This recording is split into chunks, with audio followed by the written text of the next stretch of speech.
And we are back with another episode of the Kyle Anslone Show. And I am very happy to have joining me today James Carden, former State Department official. Read him on his Substack, The Realist Review. James, welcome back to the show. How you doing today? I'm doing great. Thanks for having me. Well, I certainly have a lot I want to talk to you about on today's show because there is so much developing in the U.S.-Russian relationship. So wanted to start off here on the, kind of debate between a ceasefire and a peace deal. Will Ukraine get Article 5 protection? Lavrov's recent statements, and can Trump seal the deal? That's, ultimately the big question. Now, before I get into the clips I have for you today, I want to point out one great thing. You did this for the American Committee for U.S.-Russia Accord and also at your Substack, The Realist Review. It's a symposium. You had a lot of different experts, and then for some reason me submit short statements on kind of our takeaways of the Alaska summit. I really enjoyed all the takes that you had. I thought you had a great group of people, including Jack Matlock and Ted Snyder, who I think has been one of the just most accurate and best commentators on the war in Ukraine since it started. So that was fantastic. Did you have anybody's take that you really thought was interesting or you want to highlight? Well, yours was excellent, and I appreciate you joining the group on that. Mike Vlahos is always interesting. I thought that one of the surprising things was that a lot of us sort of pointed out that while this is a step in the right direction, it's by no means the end of the road. So while we should welcome Trump and Putin sitting down and speaking in Alaska, we ought to not see the U.S.-Russian relationship solely through the prism of Ukraine. Our two countries have a lot of work to do. The Biden administration spent 4 years not talking to Russia.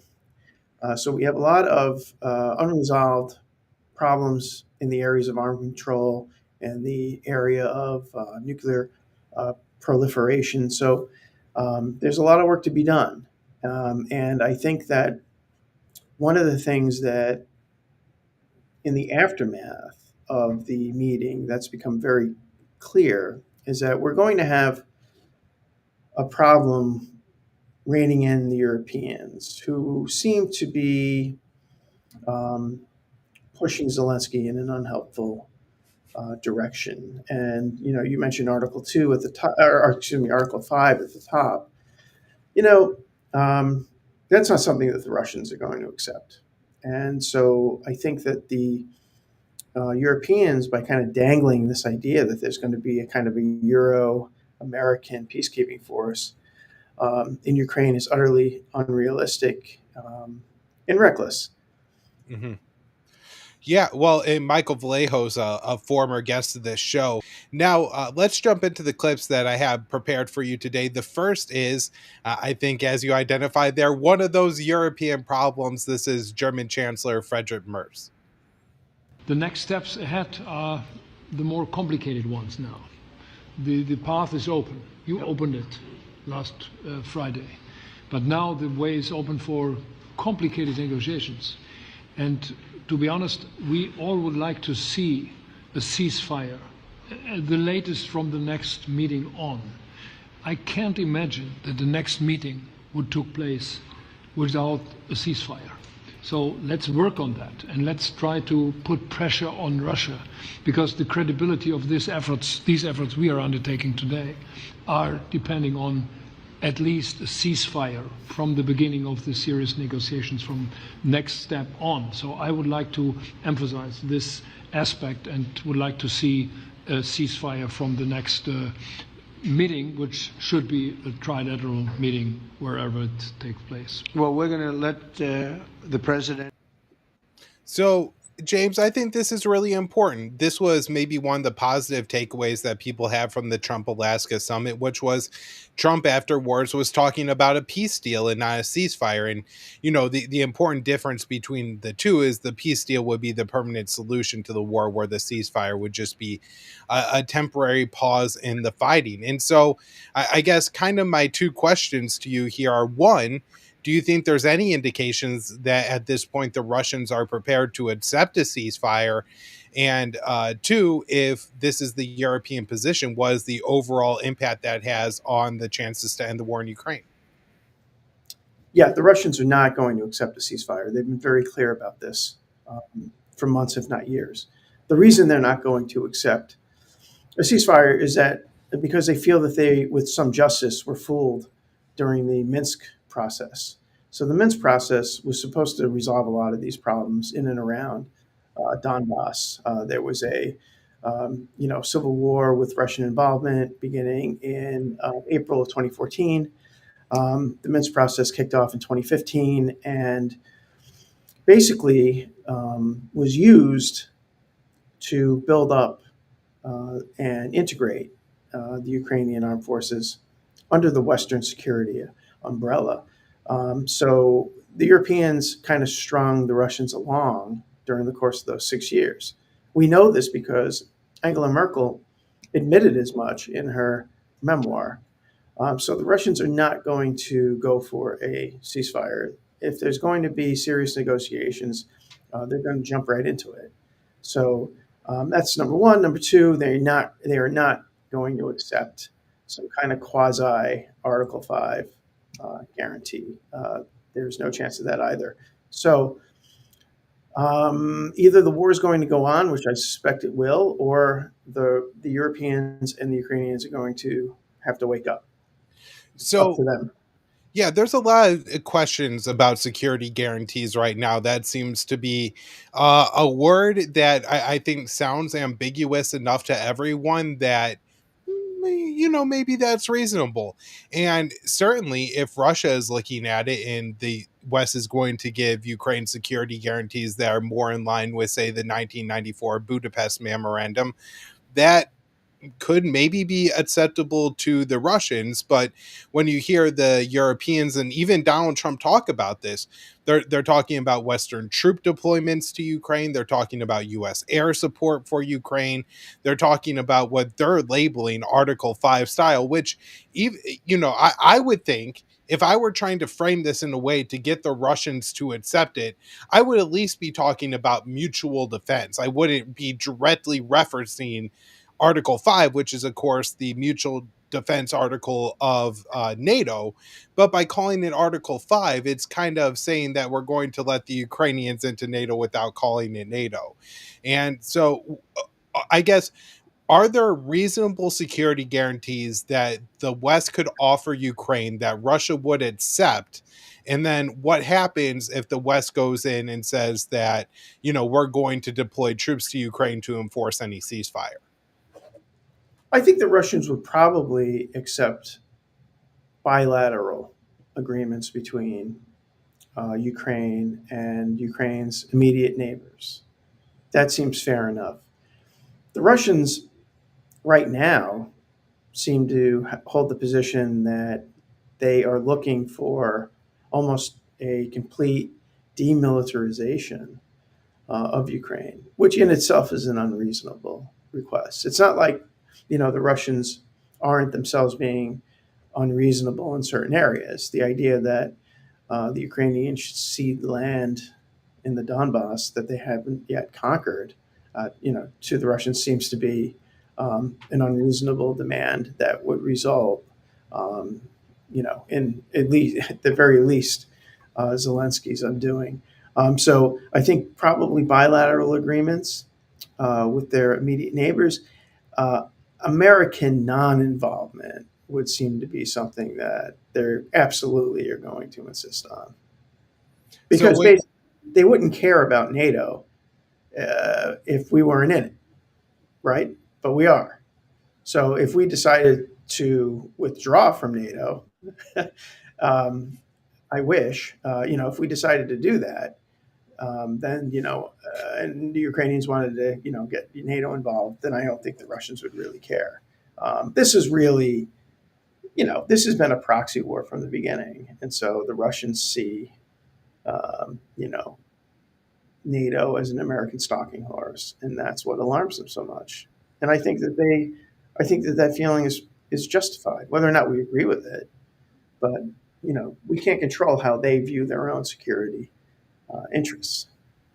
Right. So, while we're having this discussion on the security guarantees and particularly Article 5, I do want to play this clip from the White House press secretary discussing what I'm guessing is what President Donald Trump is thinking when it comes to a security guarantee. The president often says that this war would not have started if he were in office, and True. and Putin confirmed that. It's true. How Do you accept that as truth? The Probably. European leaders do. well, And but President the po- Putin himself said that, by he the way. did say that. The question I have, though, is what is the president going to do to ensure that these security guarantees last beyond him into the time when he is no longer president? And does that have to involve Congress at all? Well, he understands the need for that, which he spoke to yesterday. And what's he going to do? It's why he's engaging in so many talks and so many conversations with both sides of this war with our European allies. It's why on the way home from Anchorage, Alaska, very late at night, when I know many of you on the press plane were sleeping and many staff were sleeping, the president himself was still awake at 2 o'clock in the morning talking to European leaders and NATO about how we can ensure a lasting peace and bring this conflict to an end. He has expended an incredible amount of time, energy, and effort into bringing this war to an end, and he remains determined to do that.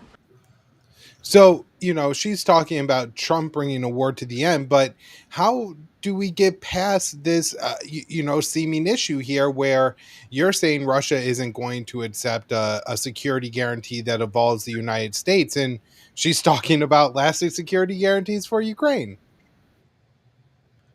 Well, she doesn't know what she's talking about, and she probably wasn't really briefed Okay. that well on it. So I don't know. Whatever. I mean, Caroline Levitt is entertainment. So I mean, it's hard to take seriously what gets said from up there. Well, that's true, and Trump seems to change his mind so much. Now, one follow up question to the answer that you gave before. You said, Russia would be willing to accept some, bilateral agreements with Ukraine's immediate neighbors. Are we talking about their Poland, Romania, Hungary, or do you just mean like generally the European continent? I think probably the immediate neighbors, the neighbors that are on their borders. I don't think there's any fear of the Hungarians getting involved with something like that. But I don't think it's unreasonable for a sovereign state to enter into bilat agreements of that nature. I think we're the main thing that the Russians are worried about, and given our track record around the world over the past 25 years, one can hardly blame them. Oh, that's definitely true. When you bring that up, one of the interesting things that I've noticed is of the countries in NATO that have had criticisms for Ukraine, outside of President Donald Trump, a lot of those criticisms have come from Ukraine's immediate neighbors. Just this week, there was a back and forth on social media between the Ukrainian and the Hungarian uh, foreign ministers because Ukraine had attacked a pipeline in Russia that delivers oil to Hungary. And so there's also been some issues between Poland and Ukraine, I think more related to refugees and taxes and licensings and things like this. But there are also cultural issues. These countries do have minorities in Ukraine.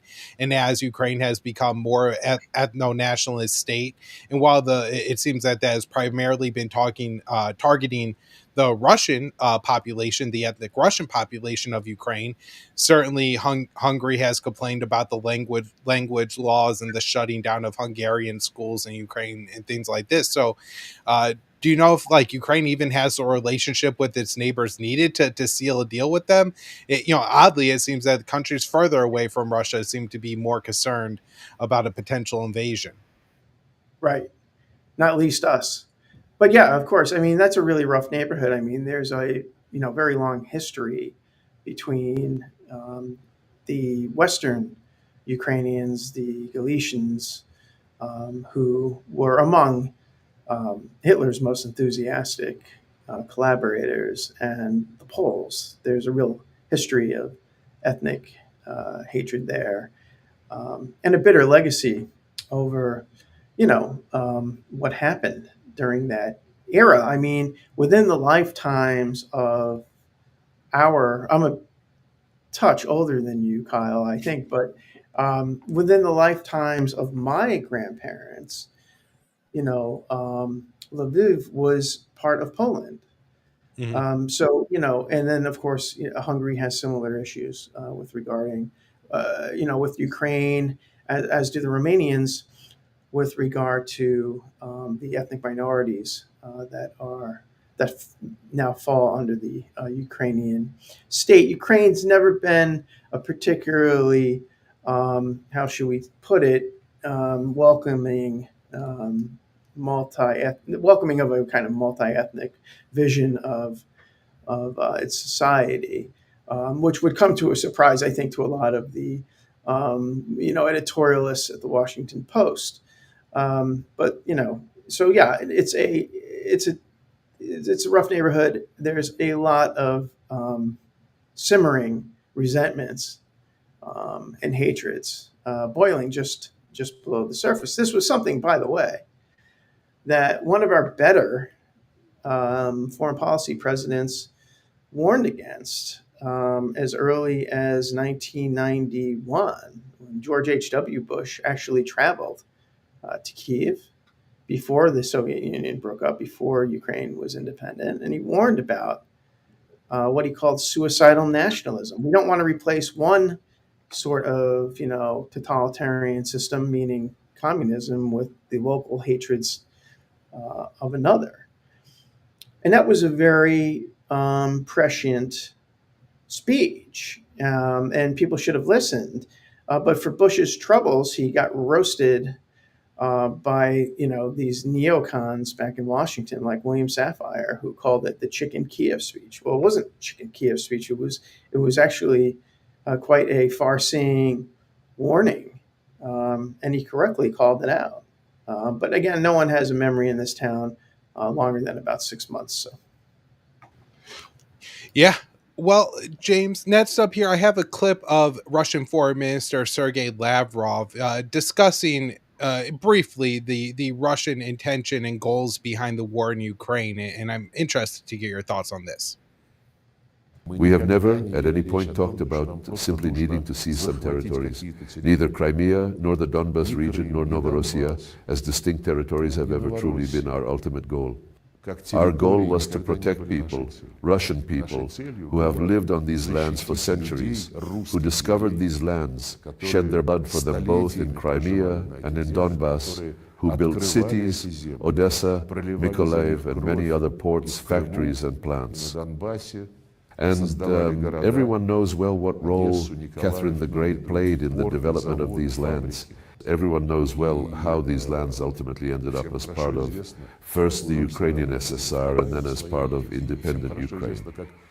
But they became part of independent Ukraine on the basis of the Declaration of National Sovereignty, which the Kyiv leadership adopted back in 1990, and in which it was clearly stated that Ukraine would forever remain a non-nuclear, neutral, non-aligned state.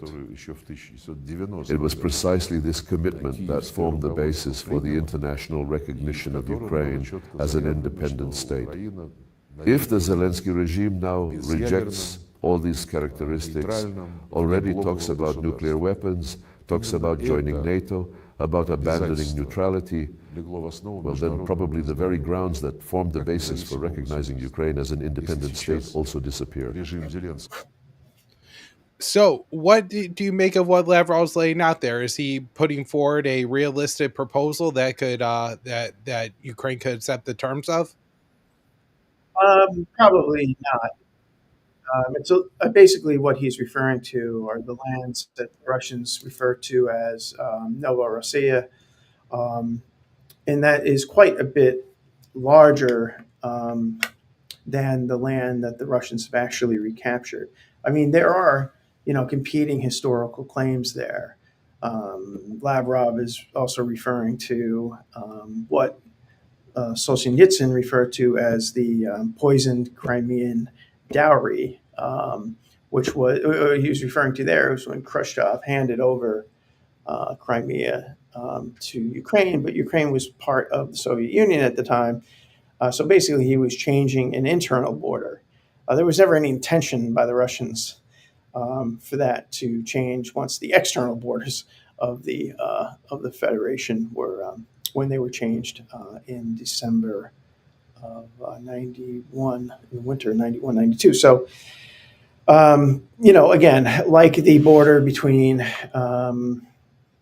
Western Ukraine and Poland, you have these, long disputed, long simmering issues with regard to the borders in eastern Ukraine between Ukraine and Russia.